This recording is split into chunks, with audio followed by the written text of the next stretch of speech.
hari abasuzugura abakozi babo bakabakorera ikibi ugasanga ntibabubaha ugasanga babafata uko bagomba ariko umenye ngo uyu mukozi atahari nako kazi ukora ntiwogakora ujya guterura ibintu ugiye gusuma ntumusuzugure muhemba amahera yiwe umufate neza ureke kuba umuntu wumva ngo usumba abandi uyu munsi Imana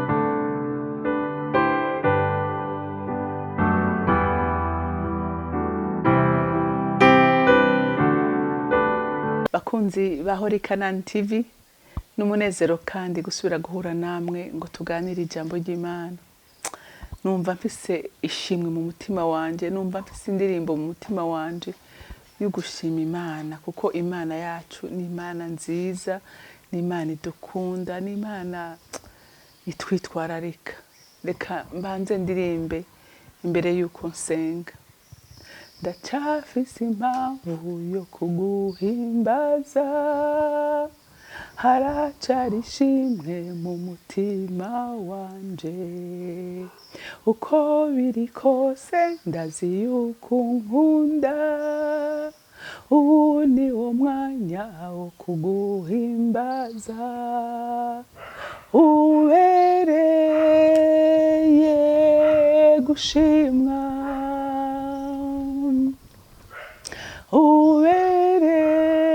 ubereye gushimwa ndagufukamiye mwami wanje zamuye amaboko ngo ngushime ubereye gushimwa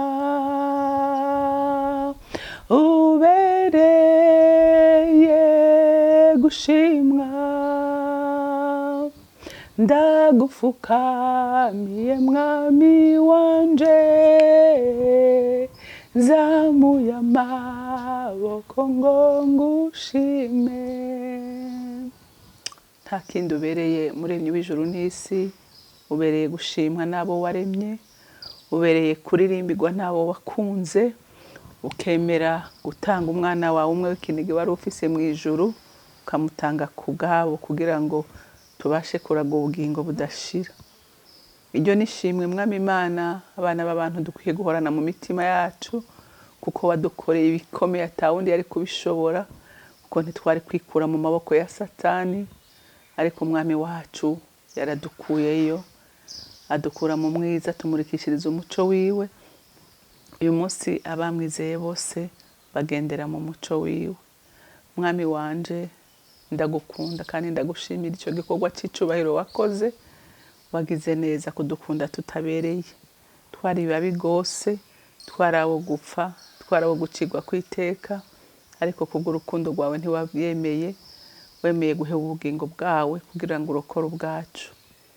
ndashima mpemuyera umufasha mwiza twahawe nawe mwami uyabana natwe kandi ahorana natwe iminsi yose atwigisha aduhishurira ijambo adukomeza atwemeza icaha mpemuyera ndaguhaye icubahiro n'ubukomeze kubana natwe komeze kutugirira neza kugira ngo umwe wese umusese mu mutima wiwe ntiyifate uko atari duce bugufi imbere y'Imana yacu kugira ngo duhingure kandi duhindure mwami wanje Mana yanje ndagushimiye icubahiro cyose kibi cawe mu izina rya Kristo Yesu senze nizeye kuvyumvise amen amen rero ijambo Imana impaye kuganira namwe ni ijambo rivuga ngo hari ibintu ndwi ukwiye kwirinda kuko bisesema Imana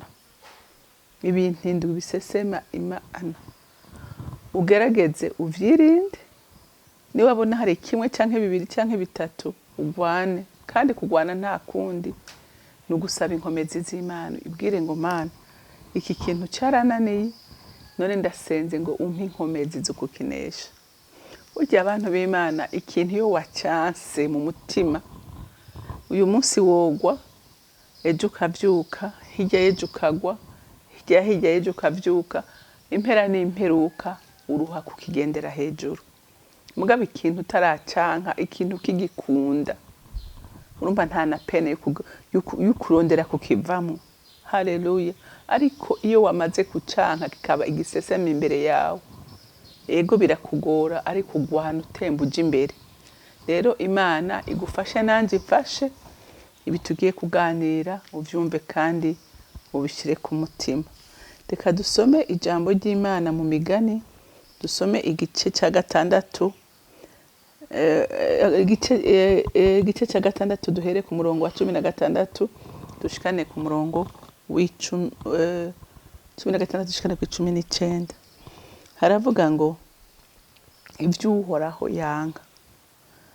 Hari ibintu bitandatu Uhoraho yanka, mbere n'indwi bimusesema: amaso y'ubwibone n'ururimi rw'ibinyoma, n'amaboko avisha amaraso y'abatacumuye, n'umutima utegura imigambi mibi, n'ibirenge vyihutira kwirukira ikibi, n'icyabona cy'ibinyoma kivuga iby'ubuhumvi,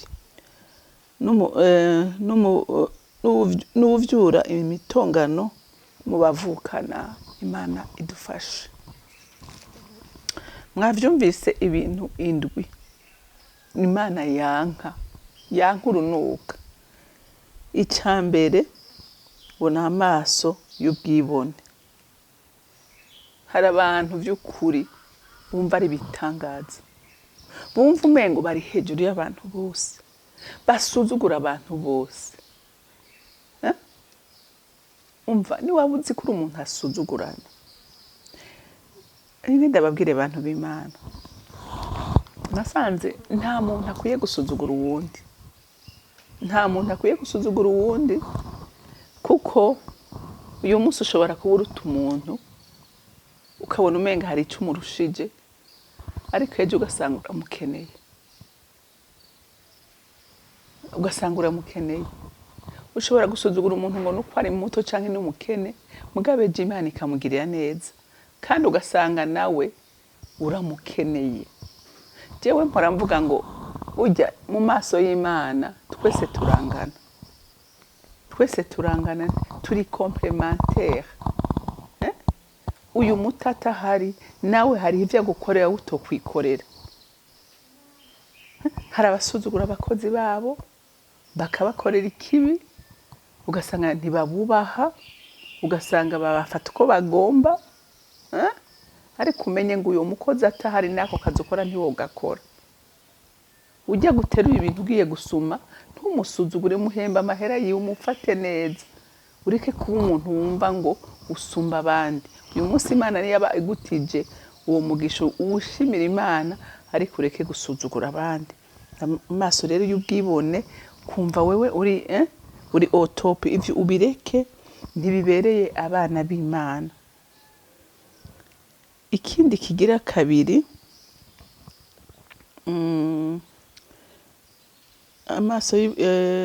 amaso y'ubwibone n'ururimi rw'ibinyoma. Hari abantu mu buzima bwabo umenga akazi ko kubesha bakagize umwuga, yakubwira inkuru akaca yabiye ibinyoma bishika 5. Hariho n'abantu bafonda agafonda inkuru itabaho kandi akayigira nk'iyukuri kandi nk'abantu bakavyemera. Abagore bameze nka bamuka Potifari, mwibuke ngene yabeshe Yosefu akamubwira ko yaragiye kumusambanya kandi ari we ariko aramurondera. Yosefu agafungwa azize ubusa atakosa yigeze akora, ariko ari uyu mugore yuzuye ububeshi muri we. Rero wirinde iki kintu gisesema Imana. Abantu bibona, abantu bafise ibinyoma mu kanwa kabo, hari ibintu usanga umenga byacitse nk'ingwara. Rero ukaba uri muri abo bantu vy'ukuri bumva bari hejuru y'abandi. Yegari n'umuntu akuramutse akaguha ubusumwe bw'intoki, ukibaza ati eske nakarabye cyangwa se nakarabye. Umuntu uko ari kose mwubahe, yaremwe mu ishusho ry'Imana kandi Imana iramuzi kandi iramukunda kandi imifitiye imigambi myiza. Ntiyamuremye kubw'igihamana, yamuremye kubw'umugambi wayo. Rero we nta muntu n'umwe ukwiye gusuzugura.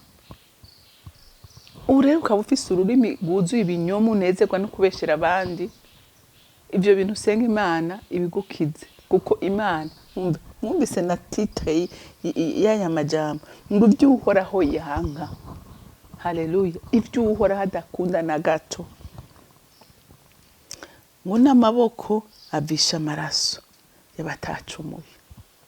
Wa muntu we uvisha amaraso y'abandi, wa muntu we unezerwa no kwica, menya ngo ni gisesema, uri gisesema imbere y'uhoraho. Kirazira kwaka ubugingo utabuhaye. Amaboko avisha iki? Avisha amaraso. Ni gisesema kuhoraho. Ukaba uzi ko ibyo bintu bikora, nukuri fukama imbere y'uhoraho, wisaba imbabazi, hama witandukanye. Imana yanka amaboko avisha amaraso y'abatacumuye. Mwavyumvise? Haleluya!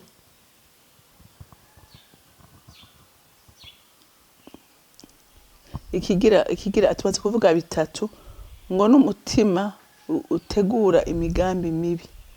Urumva? Hariho umuntu yicara agategura neza imigambi yo kujya kugirira nabi mwene se, akayipanga, akayuzuza kandi akayishyira mu ngiro. Abo ngira murabazi.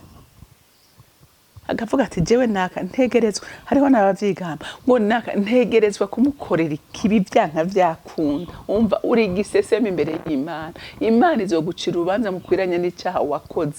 Kirazira gukora imigambi mibi ukayuzuza. Kirazira. Imana birayisesema. Imana idufasha. Umutima utegura imigambi mibi, ngo ibirenge byihutira kwirukira ikibi. Hari abantu birukira ibibi kandi akabona ko ibyo bintu arimwo n'amakosa, mugabo umunezero nukubibamwo. Niyo yumvise abantu bariko barategura ibibi, biramunezera kuba muri abo bantu. Ico kintu ni gisesema kuki kuhoraho. Haleluya! Ntukaje mu nama z'abanyakibi, ntukaje mu bigambi y'abanyakibi. Bisesema uhoraho. Haleluya! Ngo n'icyabona cy'ibinyoma kivuga ibyo ubuhumbi. Ninge ndababwire, wiyumvire wewe nk'umuntu akuze, umuntu yagera kwiyumvira kurenganya abandi, mukabipanga, mukabijya inama, ukabijyamo ukabyemeza, ukagenda kwagiriza umuntu uzi neza ko ibyo uri kuravuga atari byo. Ngo bisesema uhoraho. Abasuri bitari byo. Rega hariho turondera ibintu bantu b'Imana tukibaza ngo Imana ngo wowe impressiona muri utwo duto, muri kubona ngo ni bito kandi noneho si bito. Urazi gufata ukaca gushira ubugingo bw'umuntu mu mahonero muri prison, cyangwa idiwe bikanyagwa kubera ubugunge buri muri wewe, ukajya kubikosiyona ukabisura ukemeza. Diwe nukuri hari igihe mpora ntangara umuntu mukavugana ibintu hanyuma ukajya wumva kubwiye ngo navyanditse.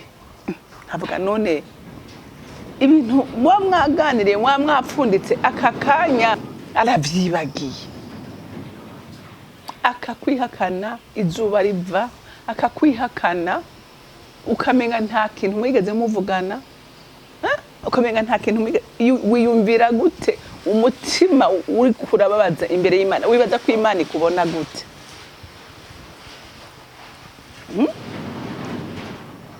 Abantu basura ibinyoma, abantu bihakana amajambo bavuze.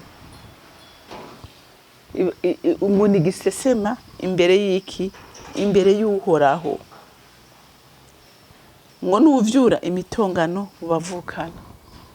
Ugasanga umuntu yagiye hagati y'abavukana arabateranya arabavangatira. Umva ngo uri gisesema imbere y'uhoraho. ibi bintu indwi ndabivuze buke, ariko ubyumve ko bikomeye mu maso y'Imana, birakomeye. Abantu bavukana ukabaja hagati ukabateranya, wirinde kuko ibyo bintu Imana ntishobora kubyihanganira. Rero umuntu w'Imana nahawe muri ibi bintu byose tuganiriye, mbega ubona ibikwerekeye ari ibihe? Ufise amaso y'ubwibone? Pfuka musenga Imana ntawe idatabara. Ufise ururimi ruvuga ibinyoma gusa, n'ibyo Imana ntakidashoboye. Unezerwa no kuvisha amaraso y'inzirakarengane, usura ibinyoma, uteranya abavukana, unezerwa no kuba mu migambi y'abanyakibi. Ibyo byose ubirabe uhindukire. Kandi hariho n'abiyita ngo n'abakozi b'Imana, hariho n'abiyita ngo n'abana b'Imana basenga ku murango no mw'ijoro, ariko ibi byose babikora cyangwa bakora 2 cyangwa 3 muri ibi, Imana ikubona uri iki? Uri gisesema mu maso yayo. Rero nahawe muntu w'Imana, wirabe uvuge ngo mbega muri ibi nigiki je cyananiye, nigiki cyanyizingiye, ko birashoboka ko hari cyakunaniye. Ariko tugitangura navuze ngo umuntu wese naraba ikintu abona kimugora, abona ikintu kimusubiza inyuma, uce bugufi imbere y'Imana usenge, uyibarire. Imana iratanga inkomezi zo kunesha ibitugerageza. Imana yo mwijuru ibampezagirire. Ndagushimira Muremyi w'ijuru n'isi ko iminsi yose udukebura mu ijambo ryawe kugira ngo tubashe kuba abahungu n'abakobwa baguhimbara. Nyemerera wewe ujyagure mpwemu yera mu mitima y'abantu, umwe wese yishire ku munzani araba hadakwije kugira ngo aciye bugufi imbere y'Imana asaba inkomezi zikubinesha. Ndagushimiye kandi ndakurinahaje, icyubahiro cyose kibi cyawe mu izina rya Kristo Yesu senze nizeye kuvyumvise. Amen, amen. Mwarahezagiwe, mugira umunsi mwiza.